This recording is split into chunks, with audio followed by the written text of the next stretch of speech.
खुद को संभाल बेटी और अपने सुमित भैया को, आकाश, टाइगर, इनको राखी बांध दो बच्ची। अब आगे। और वैसे भी गोरी बिटिया, जितना किस्मत में होता है उतना ही मिलता है।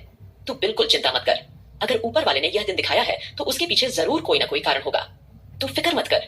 हम कान्हा जी के मंदिर जाकर उनसे प्रार्थना करेंगे। अगर हमसे कोई गलती हुई होगी तो उसकी माफी मांग लेंगे। फिर देखना बेटा, कान्हा जी सब कुछ पहले जैसा ठीक कर देंगे।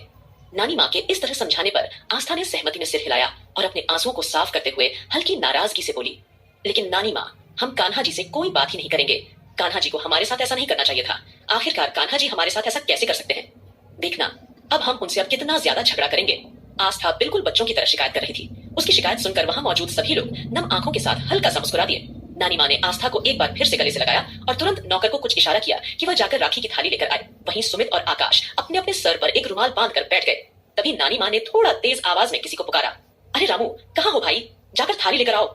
जैसे ही नानी माँ ने रामू कहकर वीर को आवाज लगाई, वीर बाहर की ओर भागा। असल में कुछ वक्त पहले नानी माँ ने वीर का निकनेम रामू रख दिया था। वह नटखट अंदाज में बातें बनाते हुए बोली, बेटा, घर के नौकरों पर ना वीर नाम सूट नहीं करता, इसलिए हम तुम्हें दूसरा नाम दे देते हैं। अब से हम तुम्हें रामू बुलाएंगे। ठीक है रामू बेटा, अब जाकर थाली लेकर आओ। अब तक आस्था ने वीर को नहीं देखा था, लेकिन जैसे ही वीर थाली लेकर वहां आया, नानी माँ ने आस्था को इशारा किया, लो बेटा, रामू से थाली ले लो और काम शुरू करो। आस्था ने सिर हिलाया और जैसे ही पीछे मुड़कर थाली लिए नौकर को देखा, उसकी आंखें हैरानी से और बड़ी हो गई। उसने अपने मुंह पर हाथ रख लिया और आश्चर्य से उसे देखा। आस्था, वीर रायचंद, ये यहाँ क्या कर रहा है? इसे और वसुंधरा को तो अरमान जी ने फार्म हाउस में रखा था ना? अब जैसे ही आस्था ने इतनी उलझी हुई आवाज में यह सवाल पूछा, तो वैसे ही सब लोग एक दूसरे की ओर चुपके से देखने लगे, क्योंकि उन्होंने अरमान वाली बात तो आस्था को बता दी थी, लेकिन वीर वसुंधरा वाली बात वह आस्था को बता ही नहीं पाए थे। वहीं आस्था को अपने सामने देखकर वीर का मन खुशी से झूम उठा था।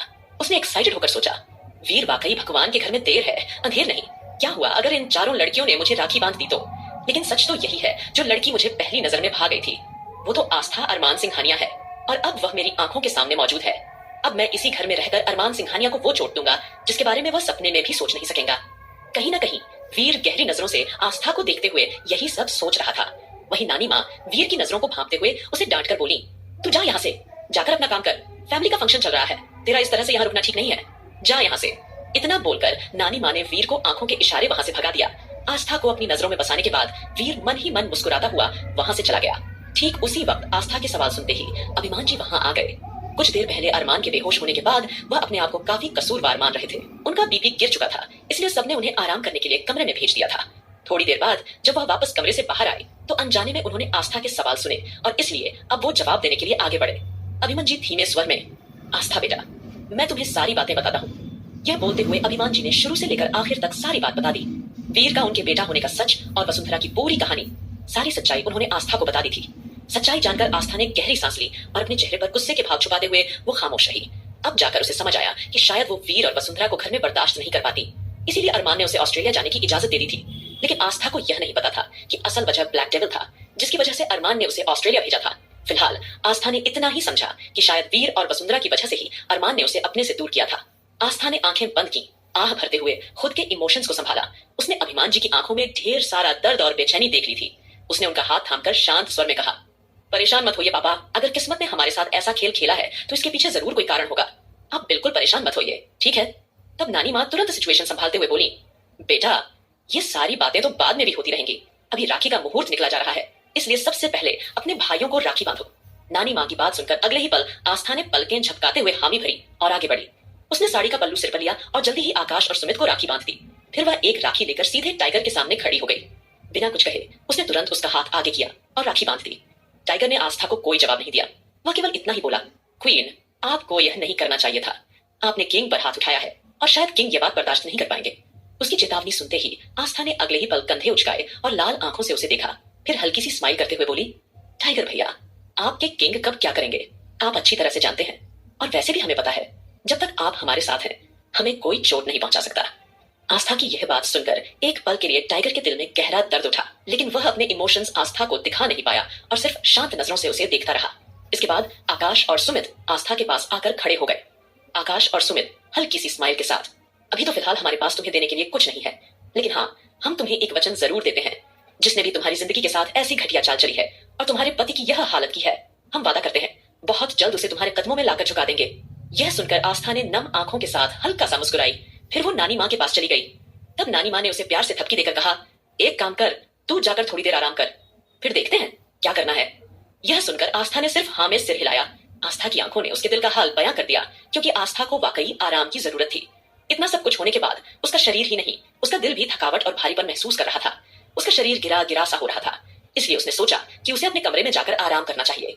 लेकिन जैसे ही वह अपने कमरे की ओर कदम बढ़ाने लगी, तभी नानी माँ ने आस्था को अचानक से रोक दिया और लड़खड़ाती हुई आवाज में उससे बोली, घोरी बिटिया, तुम अरमान के कमरे में मत जाओ। अगर तुम वहां गई और दामाद जी ने तुम्हें वहां देख लिया तो वह इस बात का काफी बड़ा तमाशा बना सकते हैं।